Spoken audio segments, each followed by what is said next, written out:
अस्सलाम वालेकुम दोस्तों, जैसा कि आपने वीडियो में देख लिया है कि ये मैं आपके साथ जो है ख़बर शेयर कर रहा हूँ कि पीटीआई क़यादत को की जो पकड़ धकड़ है वो शुरू हो गई है। मैंने पहले भी कहा था कि आम जो लोग हैं जब तक इस तहरीक का हिस्सा ना बने, जब तक कोई भी मेन लीडर इसको हैंडल ना करे, क्योंकि आप फंस जाते हैं और फिर जो है आपके वालिदैन धक्के खाते हैं।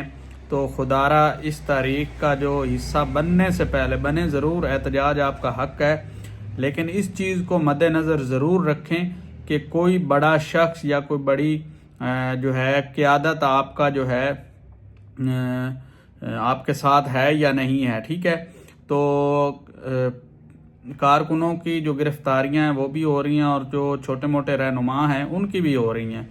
ठीक है, तो मैंने पहले भी व्लॉग में आपको बताया था कि कभी भी तशद्दुद वाली एहतजाजी तरीक़ का हिस्सा ना बने। ठीक है, चाहे वो PMLN हो, कोई भी हो। ठीक है, अपना सोच समझ के, क्योंकि पहले जो 9 मई में लोग गए थे अभी तक बाहर नहीं आए और उनके वालिदैन धक्के खा रहे हैं। तो इस चीज़ को आपने ज़रूर मद्देनज़र रखना है। तो बाकी अपनी जो कमेंट्स में ज़रूर शेयर करें।